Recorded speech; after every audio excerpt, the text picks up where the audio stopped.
Joining me now is musician Sidney Pierce of ASMR, and they have a new song called Vita, and that's Vita. Welcome to the show, Sidney. Thanks for taking the time to chat.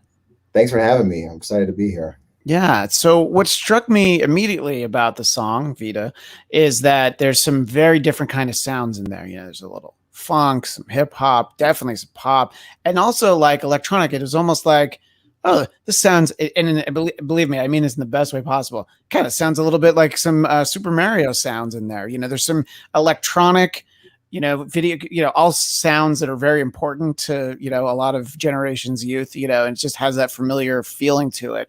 And Sure. so the where I thought I would start is I feel like you're going to have some fairly eclectic influences before you even started making music. So what, just sort of growing up, what were some of the biggest different kind of things you were into? Yeah. So when I was growing up, I would say up through like my teenage years, I pretty much just listened to basically whatever my dad was listening to. And that was like rap, hip hop, and R&B. And then he got me a guitar and I needed something to play. So I was like, all right, let me see what else is out there. And then I got really into System of a Down. Then I heard Metallica after I had been like trying to play guitar. And I was Sure. like, beep, bap, beep, but I heard what they were doing and it was like mind blowing, like phenomenal. I was like, oh my God, this is amazing. And then it was like all metal from then on. And then, as time went on, I kind of like branched out into different things. But yeah, there are a lot of different sounds and genres mixed into the music because I mean, that's kind of how my playlist is on my phone. It goes from like Boys to Men to like Black Dahlia Murder to, whatever, to Skrillex or like whatever. And I pretty much just try to fit all of that into most of the songs. And that's what you're hearing. Yeah, absolutely. And I think it's a great point that you're talking about. Sort of the actually getting a guitar is it's like, yeah, I mean It's hard to yeah. appreciate what these people are doing, if you're not trying to do it yourself, I think, for some stuff. Yeah, and in terms of actually, taking in the music, what were some of the earliest, and how old were you when you saw live music for the first time, and what way did that impact you? Um, I think that the first shows that I went to were like local shows. Sure. I didn't go to any big, and it was really like the guitar really just like changed everything, because I didn't really have a huge interest in live music or anything like that until I Yeah. started trying to do it myself. But I would say it's like very, very impactful. And I was like lucky enough to, when I first started playing shows, to get linked up with a group. They were called MMFM, Mr. Miyagi's Frogurt Machine. It was a ska punk band. That's a great name. Yes, yeah. But these guys, when they were on stage, were like so charismatic. So it was like it was really a game changer, like watching the way that these guys perform and interact with the crowd. And it's definitely had a huge influence and impact on me. And I was like, wow, like that's the kind of stuff that I want to do. Yeah, I talk about this a lot. That the first concerts I went to were in 1990. So at the very first concert I saw Alice Cooper, then I saw Kiss, and then I saw Aerosmith. So I had a thought for Wow. what live music was like from those bands. And then you go like, oh no, but it could actually just be a guy at a stage with an acoustic guitar, and that's great too. You know. Right, right. But He's rocking out power chords, tone down, and that's yeah, just punk yeah. rock. Like, Yeah, I mean, and especially, I was 14 and I saw, Alice Cooper get his head cut off by a guillotine. I'm like, I guess that's what happens at concerts. So, yeah, uh, yeah, but talking about great band names, your band started with what I have to say is undeniably a great band name, Super Nintendo Bros. But that's like almost 10 years ago now, right? So talk a little bit about putting that together and sort of the way it evolves into ASMR. sure. Yeah. So, yeah, we started that band in like 2012, 2013, Super Nintendo Bros. And at the time, it like made sense because that's totally what we were. Like, wear sunglasses everywhere, like have attitude. We played a bunch of video game covers and stuff like that. But then as time went on, we kind of wanted to be taken a little bit more seriously. So we kind of took like the video game covers out of the set, and then we started writing more songs that were like meaningful and like about like real life stuff and like experiences that we had. And at some point, the branding stopped making sense because, you know, I'm sure plenty of people will have stumbled upon Super Nintendo and thought, I don't want to listen to like the Mega Man soundtrack right now. I want to listen to like real music, you know? Yeah. Not that that music isn't real, but you get what I'm saying. No, yeah, exactly. And that's when we decided to make the change over to that. And is the reason that we chose the name ASMR is because it was difficult to find something that kind of pinpointed our sound. And I'm not sure if you know what the acronym stands for. But Yeah, so I've heard of it, and I know that it stands for Autonomous Sensory Meridian Response.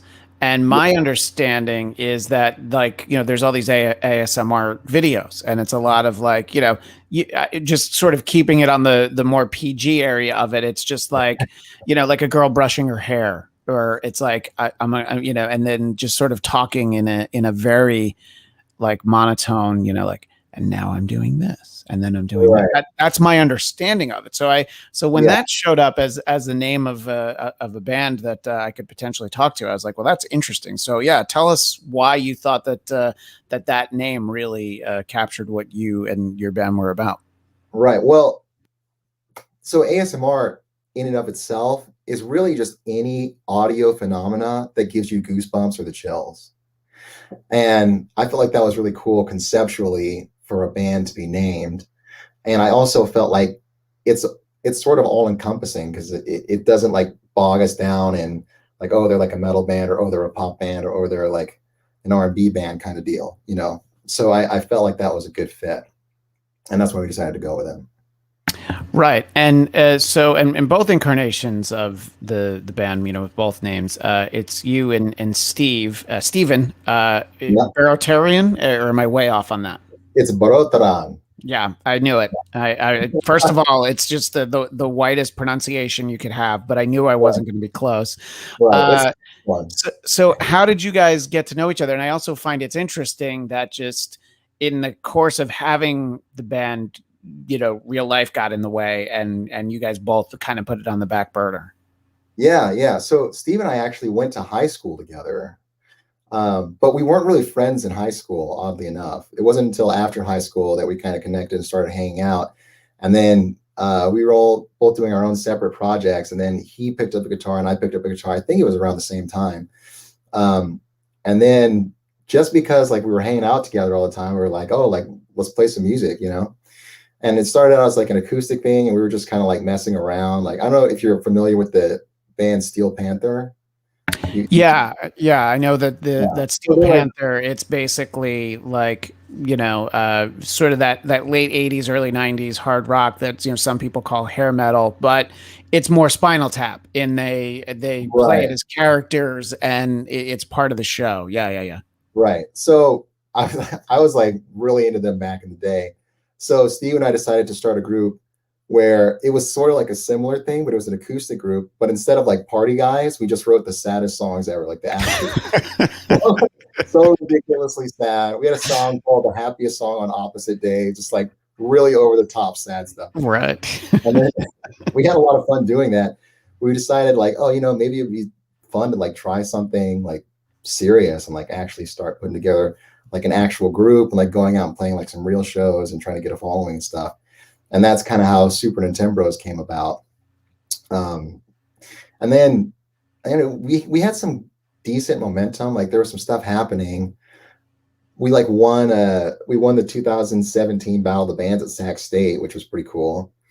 And then something happened to where life did kind of get in the way. Steve like had a kid, and he started going to his master's program, and he was like living in Sacramento, and his master's program was in Oakland. So that was like a 3-hour drive every day. Oh, wow. Yeah.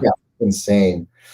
And then I was like, oh, maybe it's time to grow up, blah, blah, blah, blah. So I tried to be a restaurant manager, and that was terrible. It's like the worst.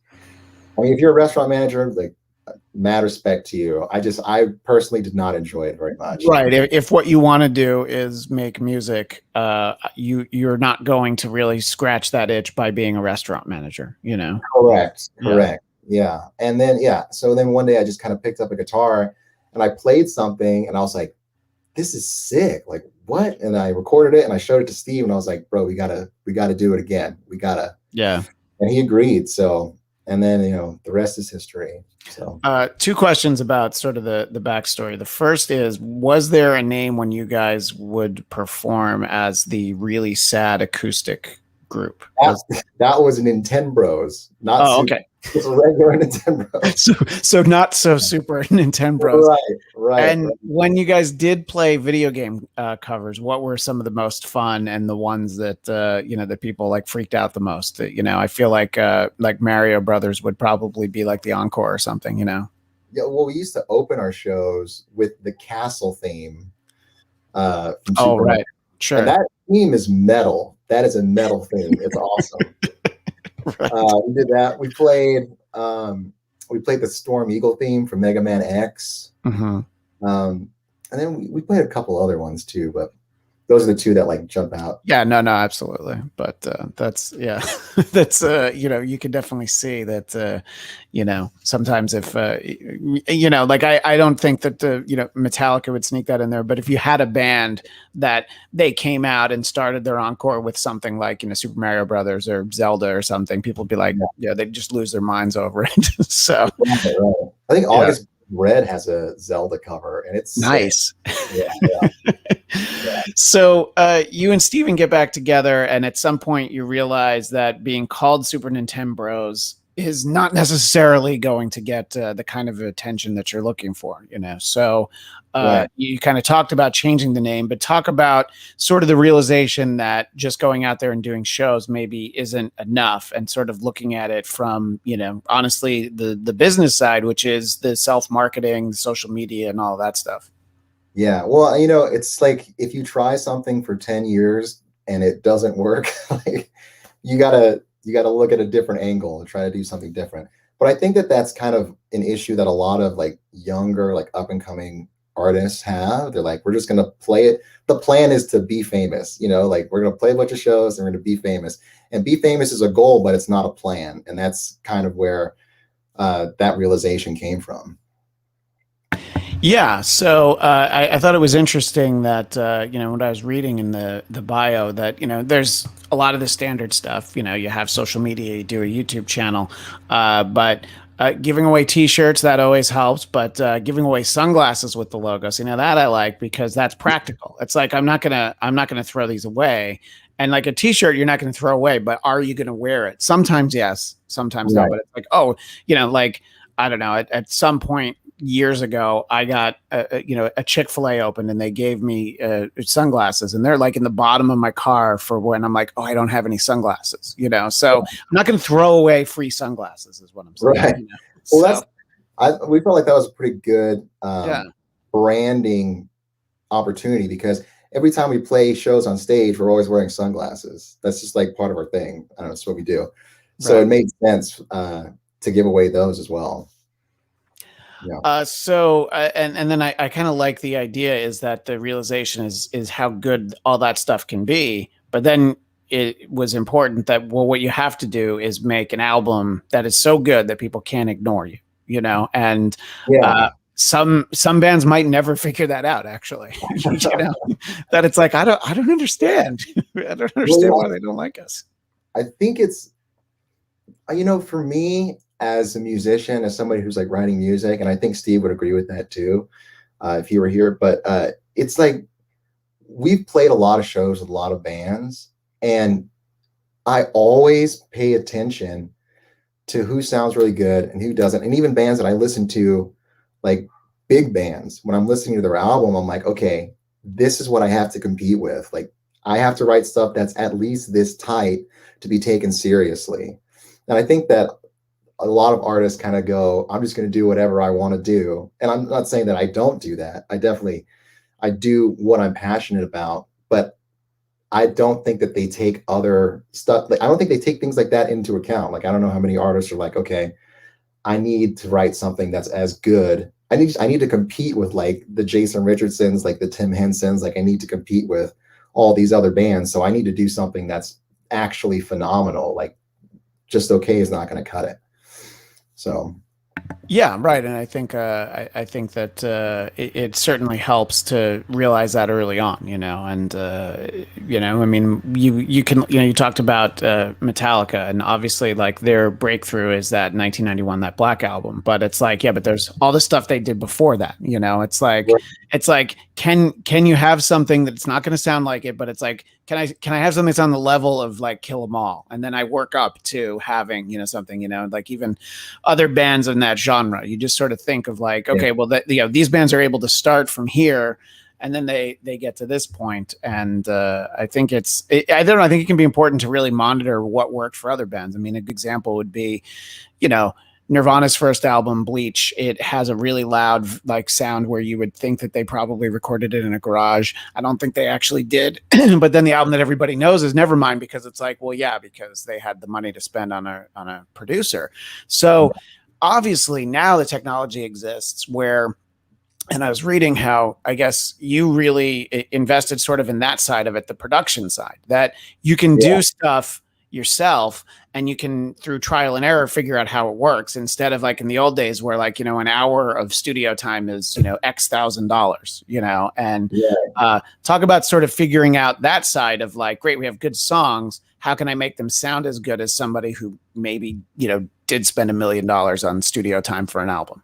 Right. Well, everybody in the band, we all come from like this really small town called Vallejo, and it's kind of ghetto there. So it, I think that having that kind of upbringing has just sort of made us a little bit more resourceful than maybe your average person. Because I had to figure out a way to get like radio quality production on like the thinnest of dimes. Like I don't have a ton of resources. So that was when I had the realization. I was like, okay, well, the mixing and mastering thing, that's, you need to like go to college for that. That is crazy. It's like so complicated. But I Right.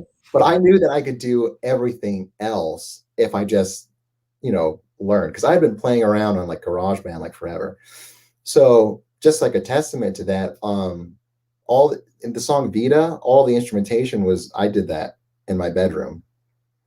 So it definitely, it took some time and there was some investment, Yeah. but I could see a clear path to getting the quality that I wanted out of my music.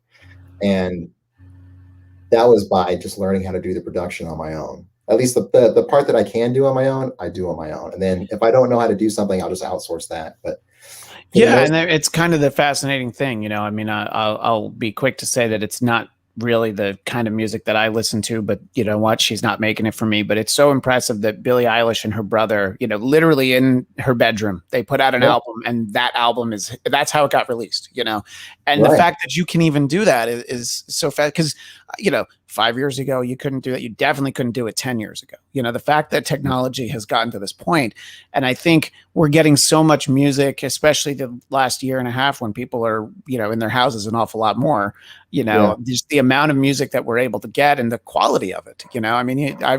I've interviewed people who've been in bands for 30 plus years, and they're like, yeah, I didn't have to leave my house. We would just send files to each other and stuff. And it's crazy to think about, that it's like, it sounds just as good as those albums that I listened to 30 years ago. Right. No, yeah, it's definitely crazy. And there's definitely an opportunity here that did not exist before. Um, and then, yeah, like you said, like over the pandemic, like honestly, I mean, the pandemic's a terrible thing, clearly, but I definitely think that there's a lot of opportunity with being locked down. And I used that time to really work on the single Vita and also to finish the rest of the album, which we don't have a release date yet. Follow us on Twitter, and then we'll let Yeah, you and know. for people that are just listening to the audio version, the Twitter, Instagram, Facebook, it's all ASMR Music with a Q. So ASMR MUSIQ. And you can see that on the screen if you're watching the video version. And you're at Sid Pierce Music if they want to talk to you. And Yeah, the album's called Alternative Progress. So I'm interested in yeah. that. So where does that name come from for you? So so I feel like the way that music has been progressing recently, and at least in terms of like FM radio play and like top 40 hits, for me it all sounds kind of like mathematical. I don't feel a whole lot of artistry woven into the music that comes out. And I don't know maybe you have that reality. Is that? Yeah, I mean, there's it's especially, you're highlighting something in particular, sort of, music that you hear FM radio, and it's a lot of the times if I get in the car and my wife was the last one driving, is when I'm going to hear music and I'm like, oh, I wouldn't have picked this, and you'll listen to it for a little bit and you'll go like, okay, I can see why that's popular, but Right. I don't know that I have a connection to it in the same way as I did to the music that I would put on the car when I'm driving around, Right, absolutely. And that's kind of where the title came from, Alternative Progress, because I think we've done a good job of weaving together a lot of different genres. And we're hoping to progress music in a different direction with our album. And maybe that's like a huge goal, I know, but that's kind of where that came from.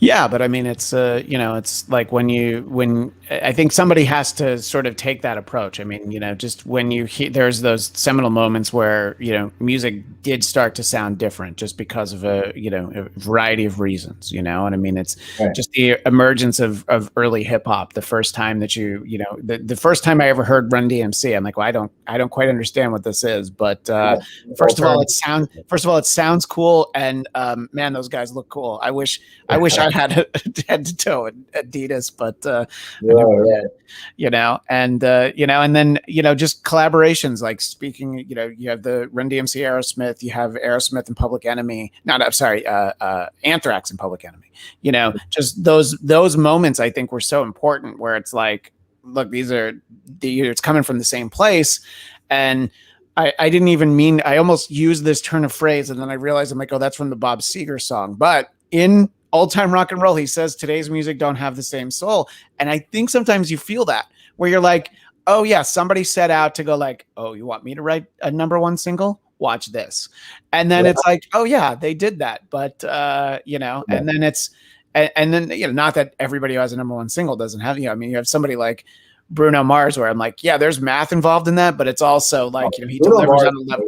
Right. Yeah, he delivers on a level like nobody else does, So it's like he figured it out, but it's also like, it's all there. It's like somewhere inside him, and he needs to get it out, And I think a guy like Pharrell Williams, who was a producer for so long, obviously he's like, oh, I get it. He's like, I did it for everybody else. Let me do it for me now, Right. Absolutely. Yeah, I definitely feel like the way that we've approached like writing these songs and like putting them together, I feel like there was a void that we're sort of filling right here, because for one of the things we wanted to do was make metal kind of accessible to like more people. So that's why there's like heavy riffs in there, but it's not like screaming, and it's not like everything needs to like burn. It's not that kind of stuff. So I think that we just want to. I think there is a void, and I think that our goal is to fill it, basically. I think we're doing it. Yeah, and sort of, I was talking about the combinations of different elements, and a band that I've loved for probably also 30 years is Fishbone, because it's like we're gonna take a little bit of everything, and we're gonna Angelo raps a little bit sometimes, he does some spoken word stuff, and then it's just like, but it's loud and it's fast, and they've got the horns, and then sometimes they don't have the horns, and I opened for them in my ska punk band like 10, 12 years ago. Really? Yeah. Oh, yeah. Awesome. I haven't seen them in a few years, but the last time I did, like, Angelo was still just, running around on the stage with the cane and the hat, and I look, I've seen people get sweaty when they're on stage, but it's like, this guy is like, drenched. It's like his sweat droplets have like little droplets on them, and and it's, to me, it's a great example of, just somebody's like, oh yeah, we like all this different kind of stuff. Let's figure out how to make it work. And, they've never been like a huge top 40 band or by any stretch of the imagination, but I think a lot of people have been influenced by them, and you can kind of see that. And I think the idea of taking metal and making it accessible is a great way to boil it down, because, sometimes there's music that you think sounds really good, and it's the sort of the tempo of really heavy music, where then all of a sudden they call it like Cookie Monster vocals, and you're like, oh man, that sounded so cool, and then it's like, oh, well, imagine if they had hired somebody who could sing, right.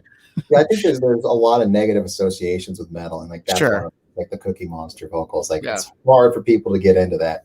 I know, like when I first started listening to metal, I did not like the screaming at all. Now now the screaming is the favorite part. I'm like, get the singing out of here. But it started out, it was kind of rough for me to get into it. But the musicianship of metal is like so cool.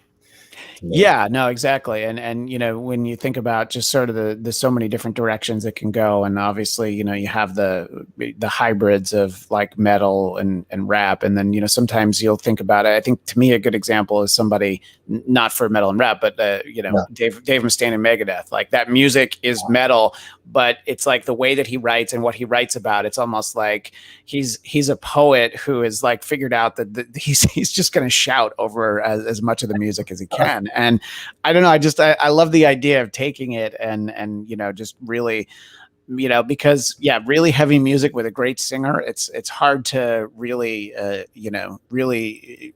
complain about that. And that was, to just bring it back to Metallica, it was like that was the point in that Black album where it's like, oh yeah, no, we're just as loud as we always were, but we've also got something else matters and stuff like that. So so I think it's a great sound. It's a great mix. Personally, I look forward to hearing more. Now we're at a point where some bands get to do an occasional live show. Some bands are going out on like full tours. Where are you guys at in terms of playing? Are there long-term plans? Anything short-term? Where are you at in terms of trying to bring this music to people in a live setting? Ultimately, we'd like to set up a tour and go on that. We're not quite to that point yet, though.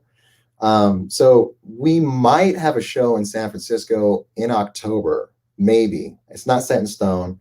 Follow us on Twitter, and we'll give you updates about that. But we don't really have anything planned out right now. Right now, we just released the single. Yeah. So, I'm doing interviews like this and trying to talk to people, maybe get a little bit of a following. And then maybe we'll play like a couple test shows here and there to like see who comes out. And then go from there. And, you're talking about the album, Alternative Progress. It's not coming out anytime soon. Is there like, maybe sometime early 2022? Is there like a general blueprint for like, we hope sometime in the next 6 months, 8 months, or somewhere in that range? Honestly, what we want to do is release this album correctly. And we're still trying to strategize and figure out what the best moves we could make, or what the best things we could set up, and what the best types of marketing strategies would be for that. So we're still in that phase. So maybe 6 months. Yeah. Maybe. And we're going to drop a couple more singles too before the album drops. Yeah, I mean, I think that's the blueprint that works these days now is, you do a few of the songs before the album comes out, and, you're talking about the things that you've learned, which is to have a good album. And I think that you'll have the bands that they might put out a few good songs, but then if you listen to the album, you're like, oh, wait, I already heard the good ones. So as long as the ones that are on the album are also good, then you have something that's like, well, I know I need more. And I think that, when you get to see a band live, that goes, such a long way, to actually get to see it. But, I think it is all timing, and it is great to have the time to spend on here. And by the way, when somebody has a compliment in the chat, we have to make sure we get right to it. Sam says, been listening since the start of the interview. Great so far. Thank you, Sam, for being there in the chat. We appreciate that. So, but now back on the screen for those watching, everyone can see how to keep tabs on ASMR Music with a Q and at Sid Pierce Music. So more songs to come, and then an album sometime in 2022, and hopefully by mid 2022 everybody's out on the road, so they'll be this tour or that tour. Maybe you guys can jump on, do your own touring in the same time, and hopefully I'd love to do that. Yeah, I think it's it's great. The Wolfgang Van Halen, Eddie Van Halen's son, he has this new band, and they have this great opportunity where they're opening for Guns N' Roses, but he's also doing, he's playing like at the Whiskey here in LA, and I'm like off days. So it's like, it's great because it's like, oh yeah, I'll get into the city, and then we have some off days, and then, maybe I'll hop off somewhere myself. And I think that, that's kind of the best of both worlds. And yes, it doesn't hurt when, your band is fronted by the guy who was Eddie Van Halen's son, but if the band's not good, you're not going to get put on the Guns N' Roses tour just because of who your dad was, you know? So, right. Absolutely. yeah. Absolutely. So, you know, so hopefully that when there's all the big tours are out there, hopefully somebody sees a good spot for you guys and that everybody's able to see you soon. But for now, they can check out Vita and, you know, keep tabs on the possible show coming in San Francisco and any other music at ASMR Music with a Q. Sid, thank you. Sidney. I know it says Sid, and I was going to say Sid Pierce, but it's like, I don't know you, Sidney Pierce, but Sid Pierce Music. Sidney, I appreciate you taking the time to chat. It's been great getting to know you. I loved hearing the song, and I look forward to hearing more. Great. Yeah. I really enjoyed the interview. It was great meeting you. Great. Thanks so much. Thank you again to Sidney Pierce. And for those watching on YouTube right now today, September 2nd, come back at 3 Pacific, 6 Eastern right here for our live streaming 450th episode of the Bladtcast. We'll see you then. Thanks so much. All right. Thanks.